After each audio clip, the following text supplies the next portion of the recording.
Hello friends, कसे आहात? मजेत ना? नवीन दिवसाची नवीन सुरुवात. तर दसऱ्याच्या सर्वांना खूप खूप मनापासून शुभेच्छा. सगळं काही काम आवरल्यानंतर आम्ही निघालो होतो घट विसर्जनासाठी. तर फायनली तो क्षण आला आहे की म्हणजे जेव्हा आपण 11 दिवस गणपती बसवल्यानंतर शेवटचा तो दिवस येतो विसर्जनाचा. त्याचप्रमाणे नवरात्रातही 9 दिवस देवींचं सागर संगीत केल्यानंतर दसऱ्याच्या वेळेस आपण त्याचं विसर्जन करतो. तर हा आमच्या इथल्या जवळच असा कृत्रिम तलाव आहे.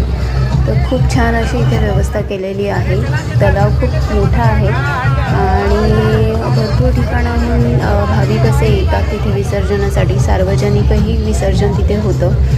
तर सर्व काही झाल्यानंतर घटाला आम्ही घट बाहेर काढलेला आहे आणि त्याची पूजा करून आरती ही व्यवस्थित झालेली आहे. अनाथनाथे अंबे करुणा विस्तारी वारी वारी जन्म मरणाचे वारी हारी पडलो आता संकट निवारी जय देवी महिषासुरमर्दिनी दैत्यासुरमर्दिनी सर्वरेश्वर वरदे तारक संजीवनी जय देवी.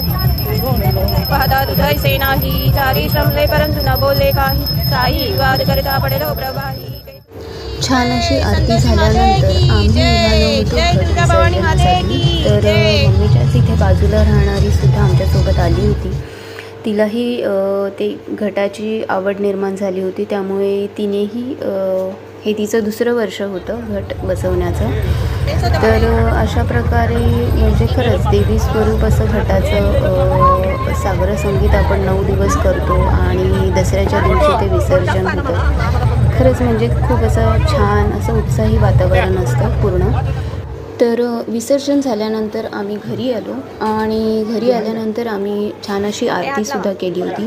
आणि आईच्या इथे प्रथा आहे की विसर्जन झाल्यानंतर देवीची तळी भरली जाते. तर त्याचप्रमाणे काही मंगळवारी भरतात किंवा शुक्रवारी भरतात. तर आम्ही त्याच दिवशी भरली होती. तर एक छान अशी वाटी घेऊन, खोबऱ्याची वाटी घेऊन त्याच्यावरती देवीचा टाक ठेवला जातो आणि 5 वेळा देवीचं नामस्मरण करून ती तळी भरली जाते आणि तोच प्रसाद लहान मुलांना वाटला जातो आणि भंडारा उधळून पुन्हा देवीची तळी भरली जाते. तर अशा प्रकारे ही तळी भरून झालेली आहे. आणि आमच्या इथे खरं तर टोप्या घालतात, पण टोप्या अवेलेबल नव्हत्या, त्यामुळे लहान मुलांनाही आम्ही रुमालच डोक्यावरती ठेवले होते. तर असा होता आमचा हा पूर्ण दिवस. चला तर मग व्हिडिओ आवडला असेल तर लाईक, शेअर, सबस्क्राईब करायला विसरू नका. भेटूया नेक्स्ट व्हिडिओमध्ये. Stay tune. बाय.